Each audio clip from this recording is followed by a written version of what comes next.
Good morning. പതിവ് സൺഡേക്കാളും വ്യത്യസ്തമായി ഈ സൺഡേ ഞങ്ങൾ എറണാകുളത്താണ് എത്തിയത്. അതുകൊണ്ട് ഇന്നത്തെ മോർണിംഗ് ഇവിടെ തുടങ്ങുന്നു. എല്ലാ സൺഡേയും പ്രിയ ചേച്ചിയും ചേട്ടനും വീട്ടിലേക്കാണ് വരാറ്. ഇപ്രാവശ്യം ഞങ്ങൾ എറണാകുളത്ത് വന്നു. അപ്പം രാവിലെ ഇവിടെ മഴയായിരുന്നു, ഇപ്പം പെയ്യുന്നില്ല. ഇന്നലെ ഞങ്ങൾ വന്നപ്പം ഞങ്ങളുടെ കൂടെ വന്ന പോലെയാണ് മഴയും ഉണ്ടായിരുന്നത്. കാരണം അവിടെയും മഴയായിരുന്നു, ഇവിടെയും മഴയായിരുന്നു. ഇപ്പോഴാണ് ഒന്ന് തോർന്നത്. പക്ഷേ ഇന്നും മഴയാണെന്നാണ് മട്ട് കണ്ടിട്ട് തോന്നുന്നത്. അപ്പോൾ ഇങ്ങനൊരു അപ്പാർട്ട്മെൻറ്റാണ് ഇവർ താമസിക്കുന്നത്.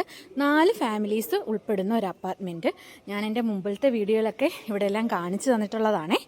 അപ്പോൾ അതേ ഇതുപോലെ രാവിലെ പ്രിയ ചേച്ചി എഴുന്നേറ്റു, വിളക്കൊക്കെ കത്തിച്ച് രാമായണം ചൊല്ലുന്നുണ്ടേ.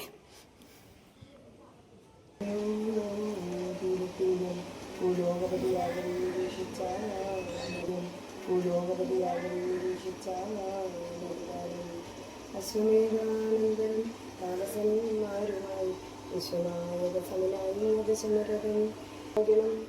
കൃത്യമായുധനേരം ഹേമപാത്രസ്ഥനായ പായസത്തോടുകൂടി ഹോമകുണ്ടത്തിൽ നിന്നുപോയി രാമായണ പാരായണത്തിന് ശേഷം തൊട്ടടുത്തുള്ള അമ്പലത്തിലേക്ക് പോയി തൊഴുതിട്ട് വരാനായിട്ടിരിക്കുകയാണ് പ്രിയ ചേച്ചി ഉണ്ണക്കൂട്ടനും. ആ ഒരു സമയത്ത് ഞാൻ അടുക്കളയിൽ കയറി ഇഡലിയും സാമ്പാറും ഉണ്ടാക്കാനായിട്ടുള്ളൊരു തയ്യാറെടുപ്പിലാണ്. അങ്ങനെ പച്ചക്കറിയെല്ലാം സാമ്പാറിന് വേണ്ടത് അരിഞ്ഞുകൊണ്ടിരിക്കുകയാണ്. അപ്പോൾ ഇത് എളുപ്പമൊന്ന് അവർ വരുമ്പോഴത്തേക്കും ഉണ്ടാക്കി വെച്ച് കഴിഞ്ഞിട്ട് ഒരുമിച്ചിരുന്ന് എല്ലാവർക്കും കൂടെ ബ്രേക്ക്ഫാസ്റ്റ് കഴിക്കാനായിട്ടുള്ളൊരു തയ്യാറെടുപ്പാണ്. അപ്പോൾ എന്നെ സഹായിക്കാനായിട്ട് പ്രശാന്തേട്ടനും കൂടെ കൂടിയിട്ടുണ്ടേ. അങ്ങനെ ഞങ്ങൾ സാമ്പാറിനായിട്ടുള്ള കഷ്ണങ്ങളെല്ലാം എളുപ്പം അരിഞ്ഞെടുത്തു. കുക്കറിനകത്തേക്ക് എളുപ്പം സാമ്പാർ വെച്ചു. ഇഡലിക്കൂട്ടം വെച്ച് ഇഡലിയും കോരി ഒഴിച്ചിട്ടുണ്ടേ. നന്ദൂട്ടനും സതീഷേട്ടനും കൂടെ ഭയങ്കര കളിയാണ്. നന്ദൂട്ടന് അവിടെ ആണെങ്കിലും ഇവിടെ ആണെങ്കിലും കളിപ്പിക്കാനായിട്ടിരിക്കുന്നത് സതീഷേട്ടനാണ്. അപ്പോൾ ഈ ഒരു സമയത്ത് അമ്പലത്തിൽ പോയവർ എളുപ്പം പോയിട്ട് വന്നിട്ടുണ്ട്.